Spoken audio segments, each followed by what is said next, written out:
Okay, good morning, everyone. It's my pleasure to host this webinar today that CurifyLabs is organizing on 3D compounding for women's health. And it is my pleasure to host this session with a guest, Ryan Wooden, managing partner from Collierville Compounding Pharmacy. And it's a pleasure to have you with us, Ryan. We're going to go through some applications around women's health, discuss how this technology can be used in this field. Ryan, it's a pleasure to have you here today. Yeah. Could you just introduce yourself and maybe just open up why you think there are changes needed in the compounding space of today? How compounding medicines are done today? Sure. I did a residency immediately after pharmacy school with one of the local hospitals in Memphis. And I took over that pharmacy 2023, right before USP went into effect. So we took over in August. USP in Tennessee went into effect in November. And so we had 3 months to get everything up to speed and ready to go. And we had looked into ways to kind of automate some of the bigger ticket items that we do. And we just didn't really have a good way of doing that until y'all showed up about 6 months ago, or maybe 9 months ago at this point in time, with a really cool device. And it's really changed the way we've been able to do things in our pharmacy. So we really do focus on women's health. Women's health is sometimes very demanding and sometimes very hard because the doses are very individualized. And so if you're talking about providers that want to combine Biest and testosterone into one troche, the quality and QC on that is difficult and labor intensive. And so the machine actually helped us on a lot of the QA and QC and being able to document all of that. So we're maintaining and exceeding the USP standards. So that's been a really big change for us to be able to offer 3D printed dosage forms. And I think the printer offers us a way to offer that flexibility in dosages, but give kind of more a standardization of how we can do things in the lab. Ryan, we could discuss maybe what you have done, because you've done different types of combinations. So these are all also, as you said, earlier, also in women's health and women's therapies. Typically, they're combinations, and you had this really nice example about estriol and oxytocin combined. And could you walk us through kind of how the technology changes how you work with this type of systems? Yeah. A lot of times in just the compounding world, the easiest thing to do for suppositories, troches, anything that you're trying to just get in combination is just to toss it all into one base, mix it up together, and then pour it into whatever dispensing device you're going to put it in, whether that's suppositories or troche molds, etc. So recently, I had just kind of stumbled upon a lot of peptides have been very popular lately in the pharmacy community, and I had stumbled upon a study that shows that peptides and hormonal peptides tend to interact with most medications, and that can change their polarity, it can change their solubility, and it can just cause a lot of hydrogen bonding that can basically bind different chemicals and prevent them from being used in the appropriate biochemical way. So with oxytocin, there's a lot of complications with oxytocin. One, it's very temperature sensitive. And so simply tossing it into a base, mixing it, 60 or 70 C, tends to destroy oxytocin very quickly. And so with the Curify system, we were able to use the heater to melt the base at 40 C. We were able to weigh out that oxytocin into its own cup and then QS with the dispensing base at a low temperature, mix it in our planetary mixer, and then load it into syringes so it can be put into the printer and then printed from there.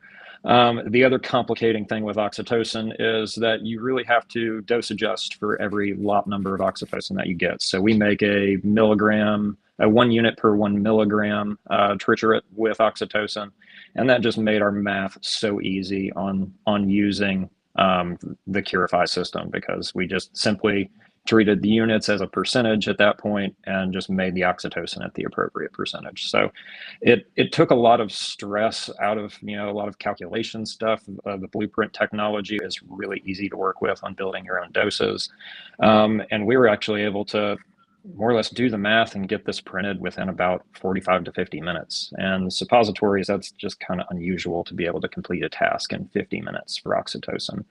The other cool thing with the technology and my concern with oxytocin interacting with anything that it would come into contact with is that you don't have to mix them together. And honestly, if you're doing large batches of this, it might make sense not to mix them together because one, you don't have the interactions of the APIs together, and then two, you can actually ease that into your workflow, assign each of these items barcodes, and be able to scan them into your compounding system or your dispensing software system.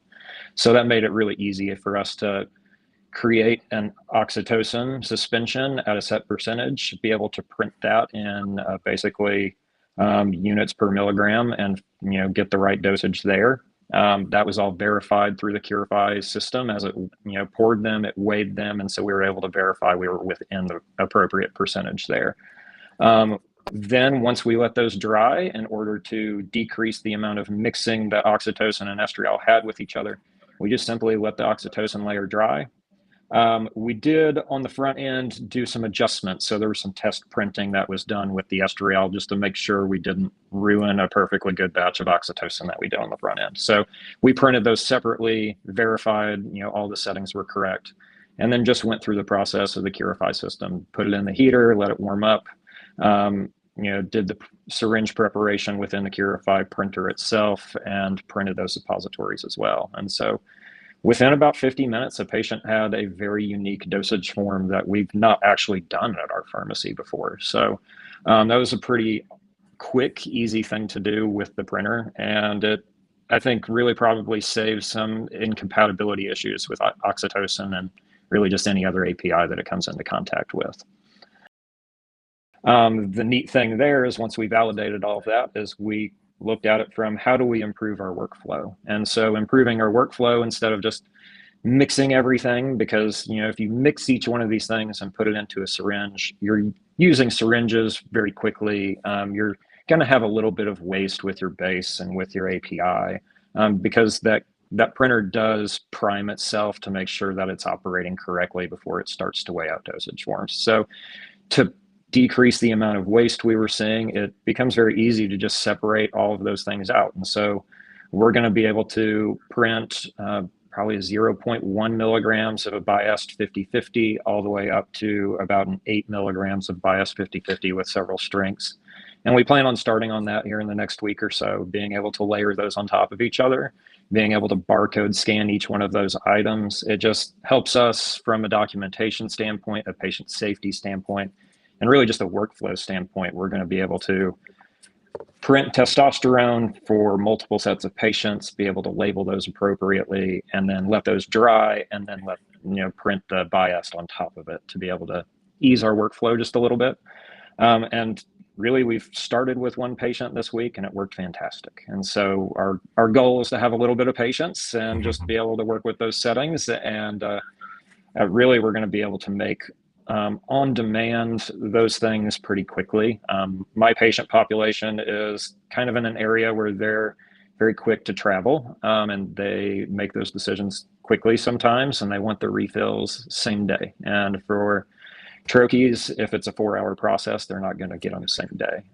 If we're able to look at our usage for testosterone, we're able to batch produce these things on a month-long basis, and using y'all's beyond use stating information, we're able to confirm that that's not going to be a problem 60 or 90 days once patients have picked up medication. So really cool to be able to offer that. And it's been really easy to do, to batch print a large amount of testosterone troches and just have them ready for patients.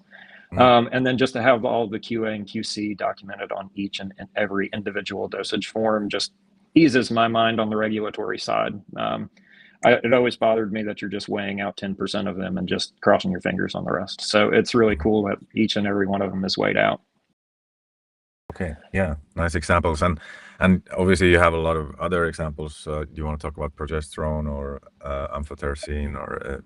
Well, you talked about some progesterone, and that's Yeah. where we saw tons of time savings. We were using a base that has to be melted at a low rate. The way we were doing that, it just took a long time. And so You're looking at 3 to 4 hours for all the things to melt and mix if you're making 300 suppositories at a time. And then you're looking at probably 2 hours to 2.5 hours to pour 300 suppositories. And so that's just a lot of tech time, a lot of time in the 800 room, where all the regulation is just that much more complicated. And so with this, we're able to melt the base in our powder hood, be able to QS to the appropriate volume with our progesterone, and then it gets wiped down, walked out to our planetary mixer, and spun. From there, it's loaded into syringes, and it's ready to print. And so we actually had to do this morning. We're low on progesterone 100 milligram suppositories. I got in at 8 o'clock this morning, knew that we were going to have to do that, and just simply started melting base. Base took 30 minutes to melt. Took my technician about 10 minutes in the 800 room to weigh out progesterone and QS to the right volume. And they'll probably be finished making progesterone suppositories by the time I'm back into the pharmacy and in production. So, 2.5 hours total time. It cuts about half the time out of making progesterone suppositories for us. And then again, just the QA and QC of knowing that each and every one of them is within 5% is fantastic. Amphotericin is kind of an odder one. We see a lot of Candida glabrata that's drug resistant in this area. Amphotericin B, we've used probably 2 or 3 prescriptions a month for this. And so the biggest complaint that we get, it's dosed twice a day. Amphotericin B is highlighter yellow once you put it into a suppository base. And we were using a 2-gram suppository mold. So patients were getting some discharge. They weren't liking the fact that, there was yellow staining on their things. And so we were able to really concentrate that amphotericin B suppository and print them in a 0.5-gram suppository. They almost look like they're the size of your fingernail almost. They're very small, but they're very effective and they work really well, and patients are seeing less discharge with that. And so just for, just kind of a simple complaint, just being able to concentrate the drug, print a smaller amount of it, has helped those patients with that just kind of easy complaint that they had. Patient feedback, at least as far as testosterone troches, has been fantastic. So there's kind of some interesting thing with testosterone troches. We used a polyglycol, which is kind of a waxy troche base. It takes about 15 minutes to dissolve. Kind of the problem with troches and hormones is if you're swallowing that dosage form, you're going to put it through first pass metabolism and you're just not getting that much of your dosage as you used to. So the other thing with polyglycols and wax-based, they just don't taste very good. They don't mask the drug taste very well, whether it's salty or bitter or any of those things. So a lot of complaint I always get is, we ask, would you like us to flavor these? And we can flavor them cherry or grape or orange or whatever awful medicine flavor.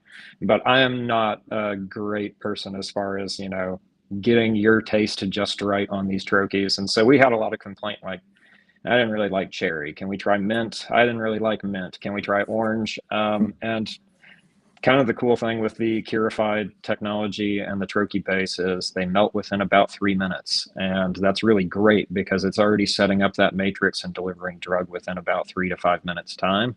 That's less swallowing the patient's doing. That's less moving it around in their mouth that they're doing. And it just allows the drug to form that good matrix and absorb that much more readily.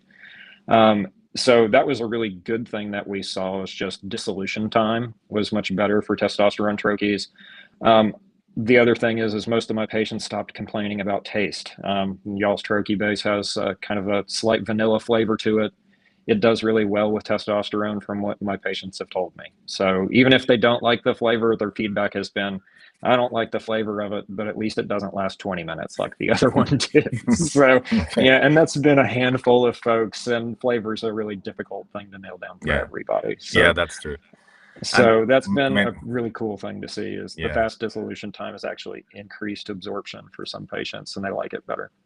Oh, nice. And you can add flavors to our bases, and we just came out with a flavoring guide also in a customer portal. So some of our customers are sort of playing around with the flavors as well. So, but these work as such as well. But sometimes obviously there's a drug that can be really bitter tasting, and you need to or you need to do something about it, even with our bases. Yeah. thank you once again, Ryan. It was insightful, and thanks for sharing Yeah, thanks your for having thoughts me. and your experiences. So everyone have a nice rest of the day, and see you soon again. Bye. All right, appreciate it, Niklas.